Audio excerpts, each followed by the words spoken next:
President of Women in Mining Association of Namibia, a true change agent and inspiring leader.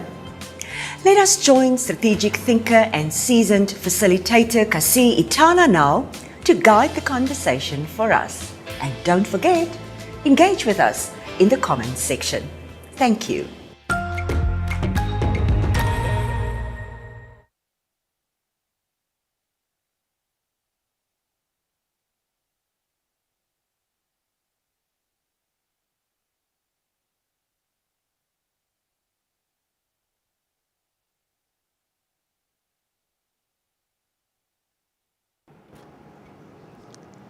Thank you, Marisa, for that great introduction. Good afternoon, everyone, and a warm welcome to all of you, particularly our virtual audience out there. My name is Kasee Ithana, and I am a leadership development facilitator and currently country director, Synagogues Institute. I'll be moderating today's Lean-In Circle on showing up at your work and in your industry with Zezi Awases. Welcome, Zenzi, and thank you for joining me today. Thanks for having me. Zenzi has been working in the mining sector over 15 years and has been developing in a passionate leader in her sector.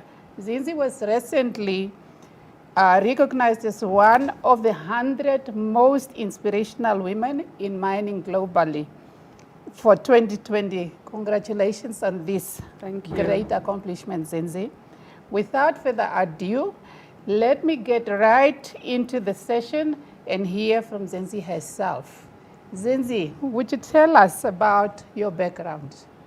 Thanks, Kasee. First of all, thank you. Thanks, Kasee, for having me here, and to Old Mutual for inviting me back for this session.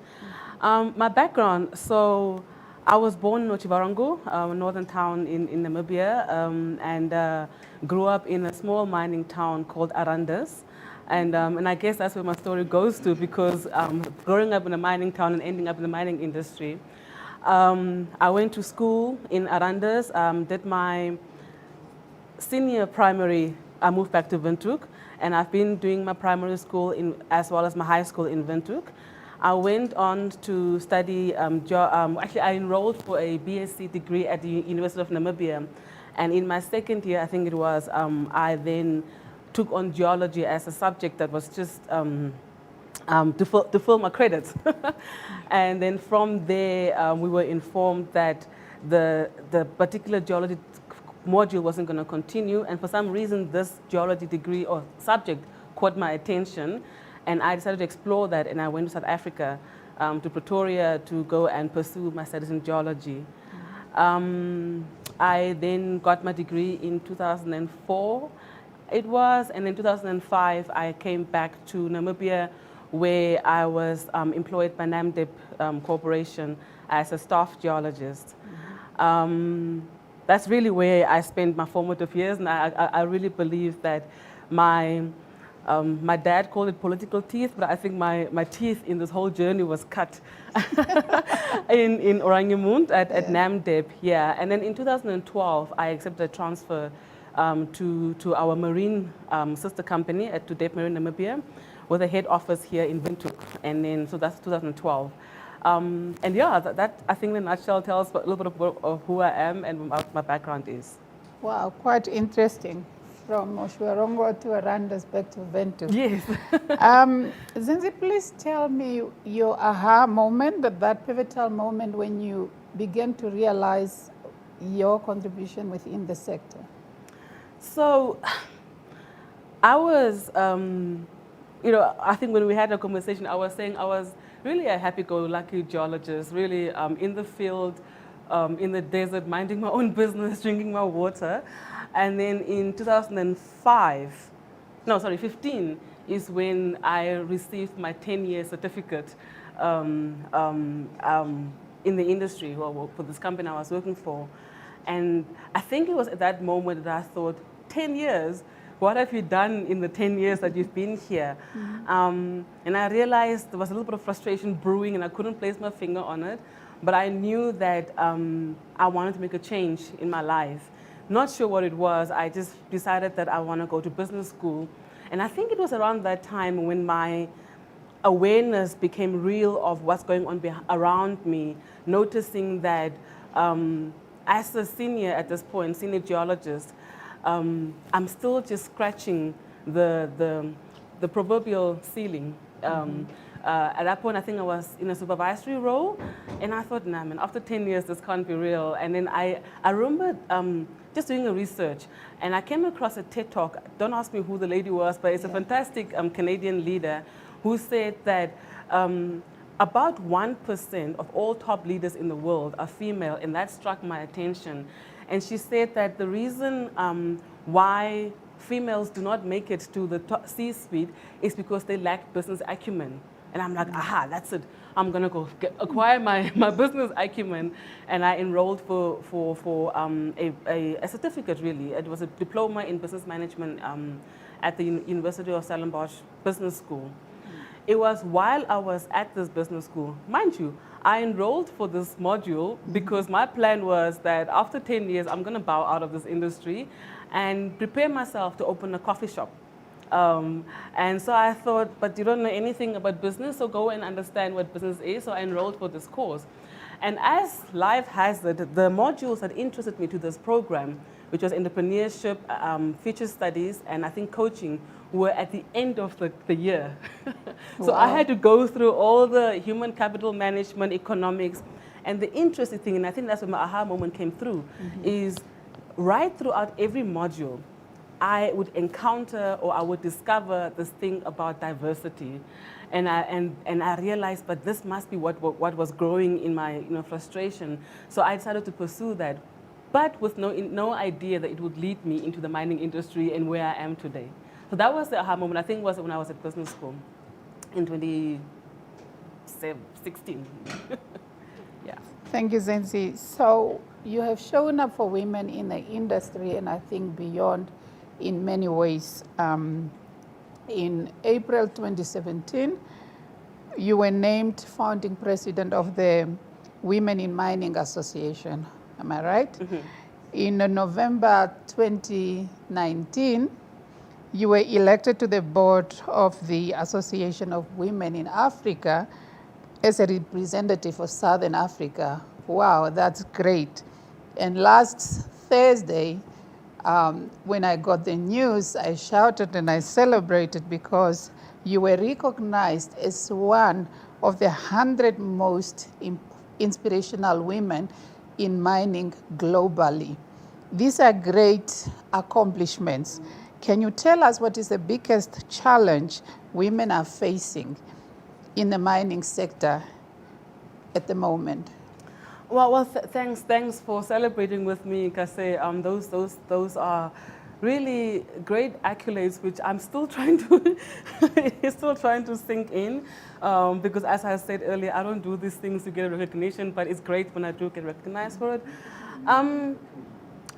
I think, and it's not a challenge just in the mining sector. It's a challenge, I think, for most females as they progress in their career. And the biggest thing I've noticed, because as you're growing, you're thinking, oh, okay, it's a lack of diversity. No, it's not that. You think it's a lack of inclusion. Well, because at the earlier session I said that diversity plus inclusion equals equality. Because eventually that's what we're looking for. We actually want to be given equal opportunities to really fare well in our fields. Because when we're studying in our degrees towards whether it is financial manager or an institution, whether it is mining manager, you are studying next to your male colleague. But what I realized is that as much as diversity and inclusion are what everybody's after, the biggest barrier that we are facing is unconscious bias. Is this phenomenon where, although our male colleagues recognized, and unconscious bias in gender that is, although our male colleagues realize and they know what our contribution is to the sectors, the thing they will always still think is it's a very, so it's unconscious bias together with the cultural norms. So tell us a bit more about that. So unconscious bias is basically where somebody, without realizing, will apply a bias to a situation. So in my case, for example, they would say, Zenzi, you are not ready for a move up on the ladder, that is. And the excuses you'll get is something like, but you've got a family to look after. Yeah, so does my male colleague, but that doesn't deter him from moving up the ladder.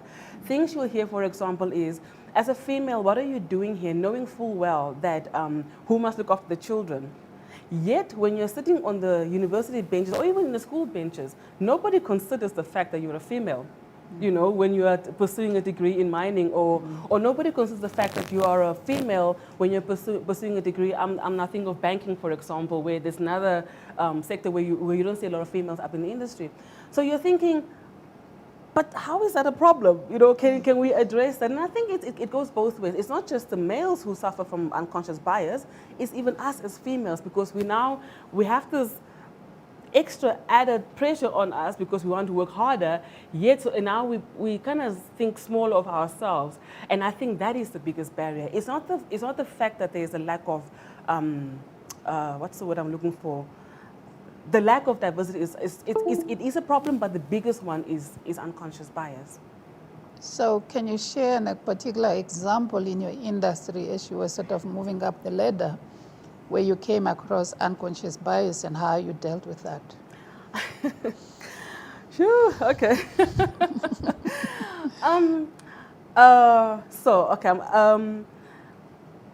As I mentioned, so when I started this Women in Mining Association a couple of years ago, it's when I used it in the intro video as well. The guy who's leading me right now, my direct line manager, is somebody who I sat right next to in the geology class of UNAM in, I can't remember which year it was, when it was the first class. And I keep on wondering, why is this guy leading? I mean, it took me a while, of course, to realize. But, you know, and then you realize this is it. This guy is leading me. I don't understand why he's leading me, because we've got the same qualification. We've got equal amount of years of experience. Yet this guy is leading me. I don't understand why he's leading me. And then it's when you realize that when you go into meetings, they take you to meetings. But you're forever the 2IC, second in charge. And then they will be saying, what Zenzi is trying to say actually is. And you're saying, but I prepared the presentation, so why are you, how did I deal with it? It's really just slowly and surely making people aware of it. By pointing out these differences. By pointing out that, for example, another one is in the industry, one of the things, mining industry this is, one of the things that's highlighted to us is that the industry has opened the doors for us in terms of bringing us in, So you see a whole lot more female geologists, a whole lot more female engineers on mines that as you used to a couple of years ago. Yet the industry forgot little things like us wearing the same male pants or PPE, the uniform that you wear. And then you're thinking, but you haven't quite welcomed us, There are small little things like they would open the doors for us, yet there's no changing room for us, on a mine. And so it's little things like that. But over time, by bringing awareness to it, now the industry is at least saying, you're quite right, let's try and change. There are some mines that are now actively and consciously acquiring female PPE, and PPE is, the uniform that we wear, safety uniform that we wear. And there are some mines that are actively actually making sure that there are female toilets in the mine that people are, or even in the plants that females are working in. So, at a time where there are no female toilets, how did you handle that situation? It's a big challenge. You remind me of my first assignment in Bogenveld, which was an exploration camp, and they sent me to go work there it was actually, I was being sent there for a specific reason, and I arrived there, it was a camp of 20 men, and I arrived there as the only female. And then my supervisor says, sit in the car while I consult these guys out. And all I can hear is, what is she doing here? Where will she go to the toilet? Where will she shower? And I'm thinking, is that really a problem? I'm a geologist. I can go anywhere. But what those guys did is that they actually had to, they separated their bathing facilities and gave me my own shower, my own toilet. So, yeah. Yeah. That's great. So what other challenges can you sort of share apart from the ones that you have shared? What other challenges is that now in women progressing up? Yeah, yeah, yeah. For me, the ones that are there are the obvious ones, but I still hammer on unconscious bias being the biggest one. Great. What some specific steps that emerging leaders across industries can take to address these challenges?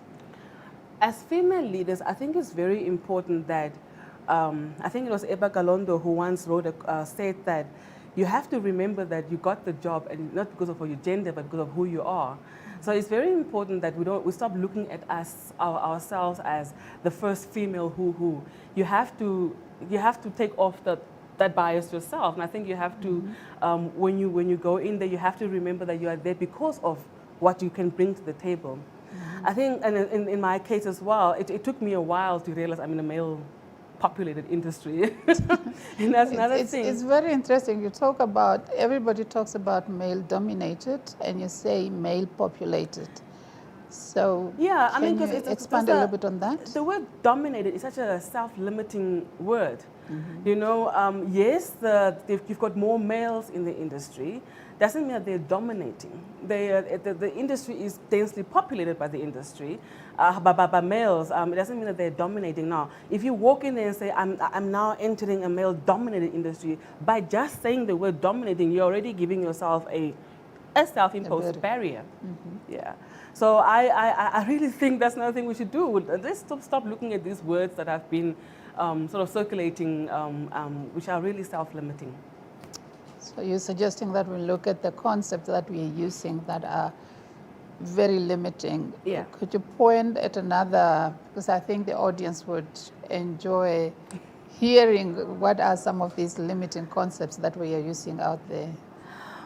Dominating, yes. The other one I think is a female does not. No. The other one I think is a woman's job. I think it says nurturing. We are natural nurturers. So what happens when you enter a boardroom is that they usually ask the female board member or the person in that meeting to say, "Will you take care of the lunch for us?" No. We've got people that can take care of lunch. I'm sure you can order lunch for yourself. The other one is, "Will you take the minutes for us?"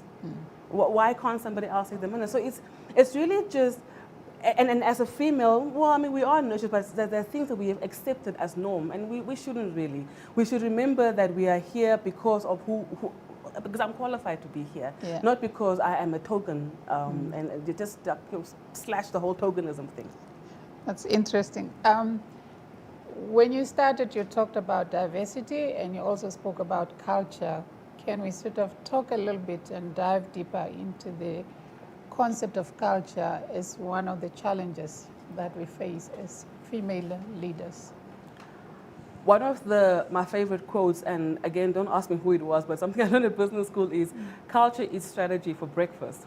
Right? You can have the best strategy, you can have the best strategy on how to include more women in the industry, you can have the best, but culture, if you haven't incorporated that, I always use the example, and that's something I discovered while I was doing my human capital management course.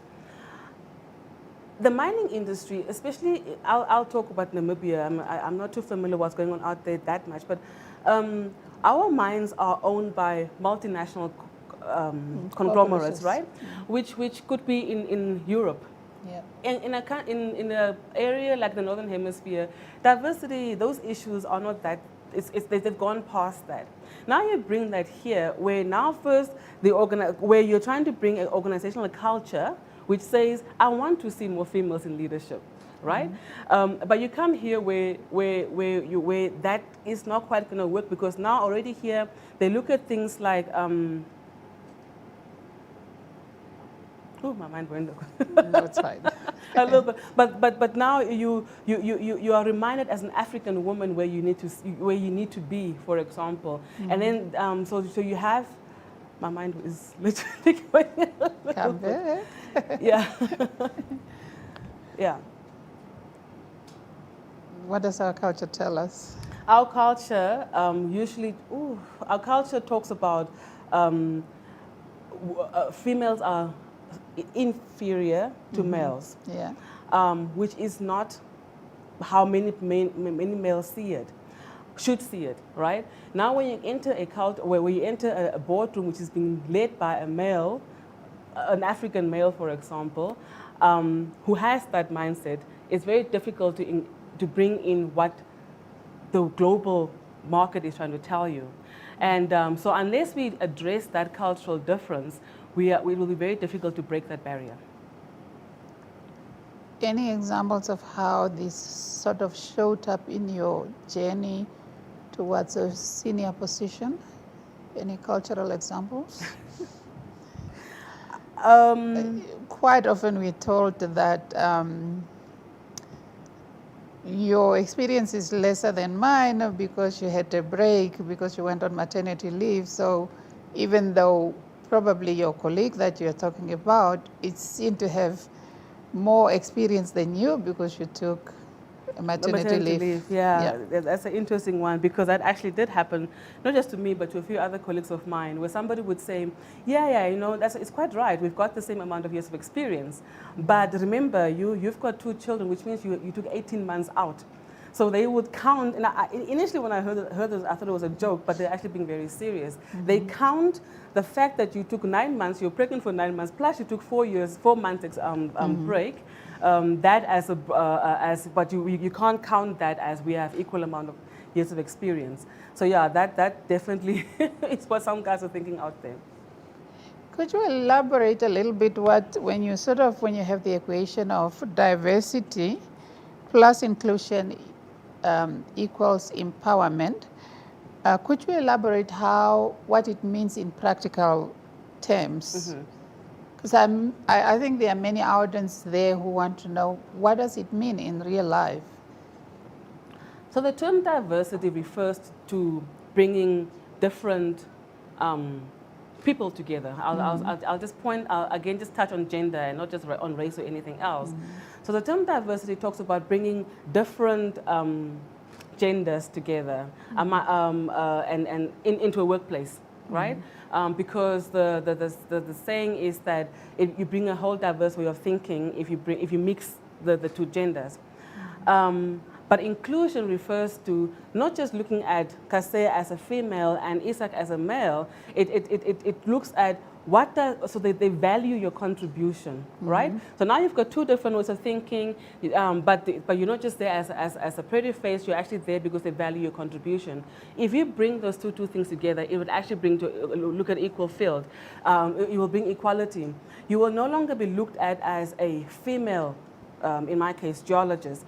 They will say Zenzi the geologist, because they value what Zenzi brings to the table.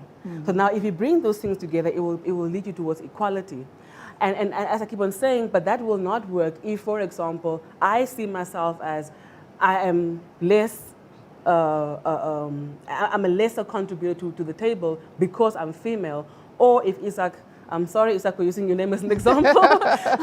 but if Isak says, yeah, but Kasee, you actually are just here because you're female. I'm not going to use your contribution to the table.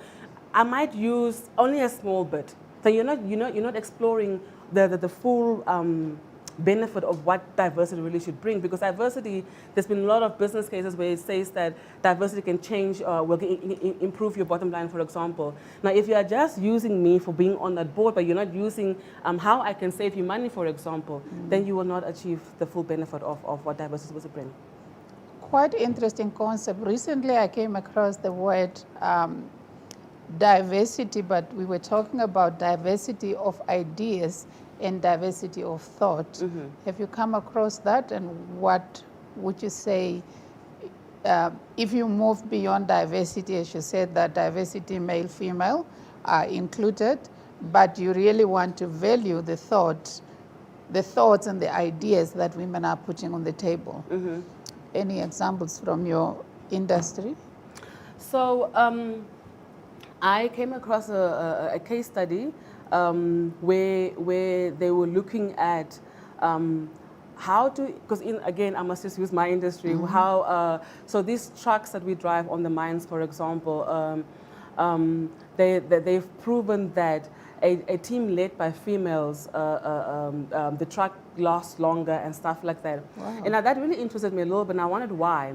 Because isn't it that females are said that we are the worst drivers ever? Now, what came out of that study is actually was on a mine. There was one mine who did study in South Africa, another one in Australia. And it was more because we were very careful on how we applied pressure on the brakes and on the clutch, for example, but also because we planned our shift much better. So where the thinking was more, go and get the ore, bring it to the plant and just mine, the female-led team would, for example, say, this is the deliverable that we're looking after, how are we going to get it? Now, I'm not sure if it is a male-female thing only, but the fact that the female could sit down and plan her shift better to know that this truck has to last a little bit longer for the bottom line to be improved, that brings a whole different discussion to the table. Quite interesting. So you also have been driving these big Webco trucks? No. Oh, okay. I haven't. I took a ride in it once, but I haven't driven one myself. That's very interesting. Any other issue that you want to add to that before we sort of shift our attention and begin to engage our virtual audience? I'm sure they are sitting on the edge of their chairs, having so many questions to ask you. No, not that I can think of, Kasee. I think we can just delve right into the questions, and I'll be able to try and answer them as they come. Thank you. We're shifting our attention to the virtual audience. So we will be going for the questions out there.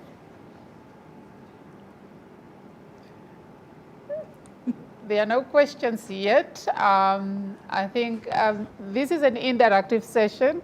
So whoever is out there, I'm really encouraging you. We really have a great resource here.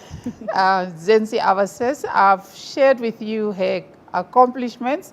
So we have an opportunity. So while you're thinking about the questions, I'll be turning to Zenzi and asking more about her career. So what are the next steps for you after what you have achieved in this industry? I think for me, so the Women in Mining Association of Namibia is still very young. We're about 3 years old now. And for me as the chairperson or the president, apparently I must say president and not chairperson, so I'm getting used to that as well. But as a chairperson, I think my biggest drive is, so it took us